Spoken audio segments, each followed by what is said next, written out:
Hi, I'm Carly Findlay. I am a writer, speaker, appearance activist. I like art galleries, I like sewing, I like cheese, I like live music. I really like bright clothing, as you can see now, and I've kind of developed this friendship between a whole heap of people that also wear bright clothing by Australian brands particularly. Last year I ran Access to Fashion, which was a fashion event at Melbourne Fashion Week, and it featured 19 disabled models and me. A lot of the behind the scenes work was done by disabled people as well, and the interest was enormous. We sold out in 12 days, which was amazing.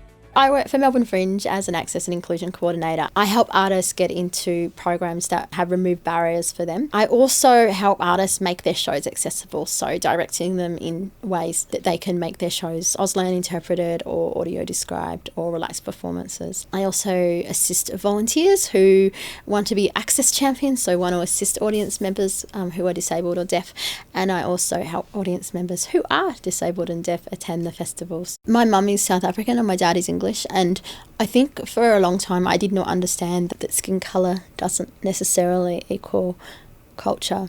So my mum is black and my dad is white and I'm red, and I didn't think that I could be or I was a person of colour because I really linked my redness to my identity. The Australian government sees disabled people as burdens. They believe the cost of medical treatment and disability support outweighs the value that disabled people contribute to society. This is probably my 5th Melbourne Writers Festival. I'm talking about family and my family being migrants and the current migration and disability awfulness that happens. They often deport migrants who are disabled and who have been born here. Even though they've been born here, they say that they're not citizens if their parents aren't citizens, and I feel like that was my family when I was younger. I ask our government to show compassion, to stop seeing disability as a financial burden and see disabled people as human. Have a heart and keep families in Australia together where they belong.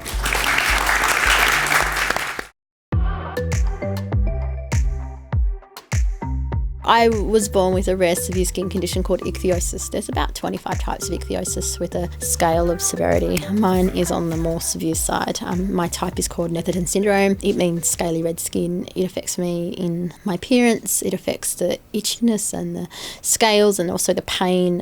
It's very susceptible to infection. My hair doesn't grow as well as other people's, but it is quite long at the moment. This would be probably the longest it's ever been in my life, which is amazing. And I would say above the medical challenges, it is very, very hard with the social barriers. So people's assumptions, people's questions, people's curiosity. I think the first time I really felt discriminated against, I was in a shop in Northcote and I was walking around with my mum and the lady asked me to get out. She told me that whatever was on my face would ruin her clothes. There's been taxi drivers that have been the same, where they'll say, you can't get in my cab because the ointment on your face will ruin my cab. I don't know anyone that's rubbed their face on a car. I'm not sure, I've never done it. I had not met anyone with ichthyosis until I was in my mid-20s. The internet has just brought lots more people with ichthyosis into my life, and I've met heaps of them now overseas and in Australia. And in 2015 I organised the Ichthyosis Meet in Australia, which was the first of its kind, and we had 75 people come and 25 of those people had ichthyosis. And it was amazing. Some of the kids said it was the best day of their lives, and I would say the same. It was really important to bring that community together, to show people that they weren't alone and to show people that there was hope for them. I've just written a book. It's called Say Hello, and it's a memoir on my life, obviously, and also a little bit of an instruction guide on how to talk to people with facial differences, how to teach your kids about people who look different, and also for those with facial differences, skin conditions and disability, how to feel confident and answer some of the questions that you might receive on a daily basis. No, God, I'd have to have an operation. I couldn't possibly look like you do. No Limits was a disability-led TV show on Channel 31. We would interview people, we'd also talk on a panel, and we also would do sketches and funny things. I think it really built my confidence in front of the camera and to think on my feet. That's when I met lots of other disabled people and definitely identified as part of the disability community. overnight success takes, 10 years?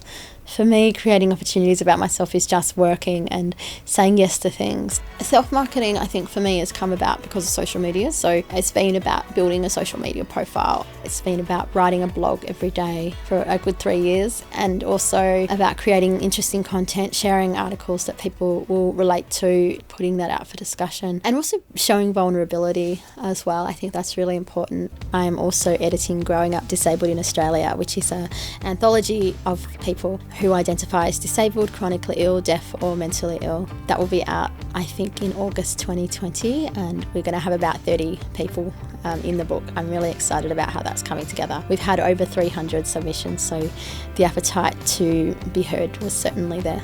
I also want to do my PhD in the power of representation on social media for people with skin conditions and facial differences. I also want to have a big sleep. It's the dream. Yeah. Yeah.